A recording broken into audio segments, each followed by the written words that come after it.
Hello, magandang hapon mga kasari-sari. Kamusta kayo? Kamusta ang benta ninyo ngayong maghapon? Masaya ba ang lahat?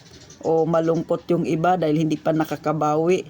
O ganun lang talaga. Minsan medyo matumal, minsan maganda yung bintahan. Pero kahit papano, unti-unti naman na umaayos na yung bintahan sa ngayon mga kasari. Dito sa aking area, hindi ko lang alam dyan sa inyo.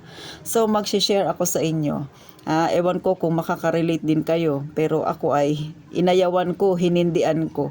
Meron dito na lumapit sa akin, sila ay nagbibenta ng ice cream. Sagot nila yung ice cream, sagot nila yung freezer, o, di ba? Hinindian ko. Unahan ko na kayo, baka may magsabi, Ate Tintin, bakit mo hinindian? Opportunity na sana yun, pandagdag benta. Malaki rin naman ang kitaan. Bakit inayawan mo? Benta na, inayawan mo pa. Kasi mahal ang kuryente dito sa amin, sa Puerto Princesa City, Palawan. O, di ba? Buong buo yung address. 15 pesos na yung kuryente dito sa amin.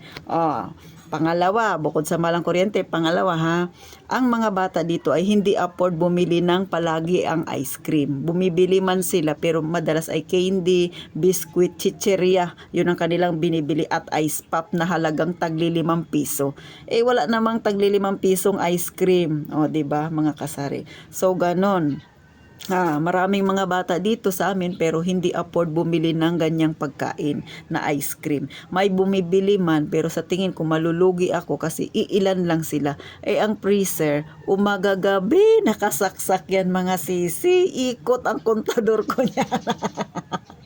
Yung 1.8 pa nga lang na binabayaran ko, nasakit na ang ulo ko. Paano pa kung mag-abot yan ng 2,000 mahigit dahil freezer yan, di ba mga kasari? So ganon, yan ang aking dahilan sunod, pangatlong dahilan ko, ang panahon dito sa amin ay hindi palagi ang mainit. Katulad ngayon, kanina mainit na mainit, ngayon ay kumukulimlim. Maya-maya niyan ay magpatak-patak yung ulan, tapos mawawala.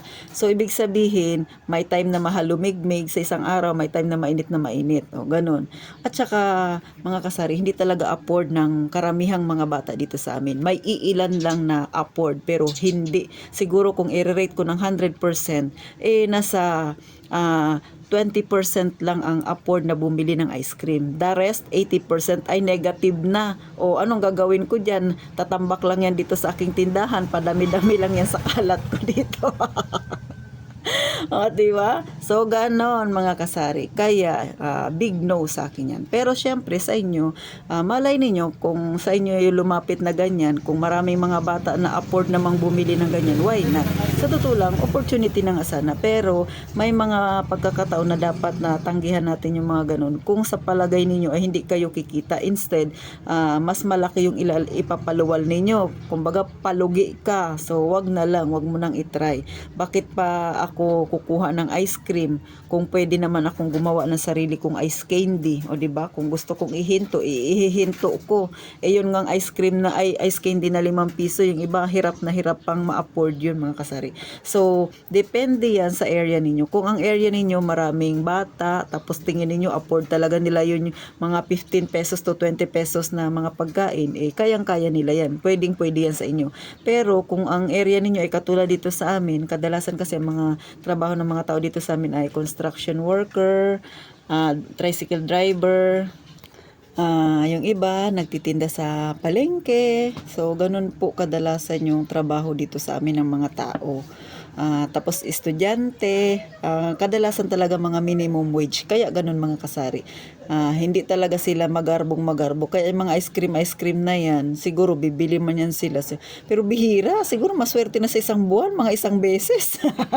So paano ang kuryente ko noon pag tinanggap ko yun? Ikot talaga, diba?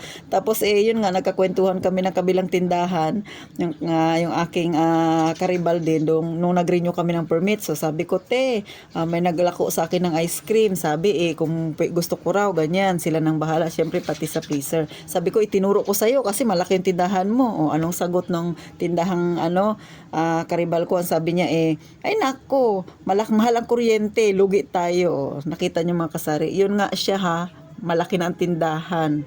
Matagal nang nagtitinda. Ayaw nga ng ganon. Mas lalo na ako, maliit lang yung tindahan ko. Kaya kayo, lalo na sa mga baguhan pa lang yan na nagtitindahan, bago kayo pumasok sa ganyan, magpasya kapag may mga ganyang mga offer sa inyo, pag-isipan nyo munang maigi. Ako ba ay kikita o ako'y malulugi? Sa tingin mo ba kaya ba ng mga mamimili mo dyan o hindi? At kung kaya naman, ilang porsyento lang ba ang makakabili ng ganito, yung kayang bumili? So ganun mga kasari, huwag basta i-grab yung opportunity. Kasi yung opportunity, oo, totoo yung sinasabi nila, knock at once. Knock at once nga, paano kung ma-knock out din? Ma-knock out ka din kasi ang laki ng kuryente. O, diba, mga kasari? So, ganun. Paano mo ibabalik yan sa ano mo? Lalo na kung kayo ay may kontrata na pipirmahan. So, mahirap makipagkompromiso sa mga ganyang bagay. Dapat pag-aralan mo ng maigi. So, ito naman ay simpleng kwentuhan lang. Maaring makapagdulot ito ng idea dyan sa iba. Pero, syempre, nasa sa inyo pa rin yung pagdidesisyon. Ang akin ay sinishare ko lang sa inyo kung ano yung aking naging sagot doon sa opportunity na minsan ay kumatok sa akin pero hinindihan ko kasi nga number one talaga mga kasari, ayokong magkamali sa aking desisyon. Madali lang magdesisyon pero mahirap panindigan kapag nandyan na yan at lalo na kung hindi ka pa handa. Baka mabangkarote ang aking tindahan.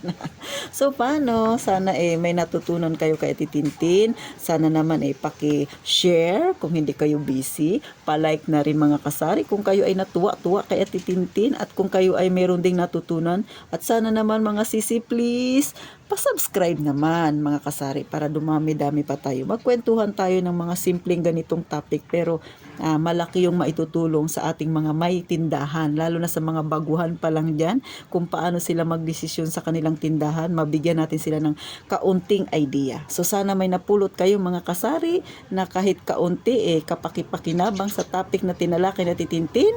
Gaya ng palagi kong sinasabi, mag-iingat tayong lahat palagi mga kasari.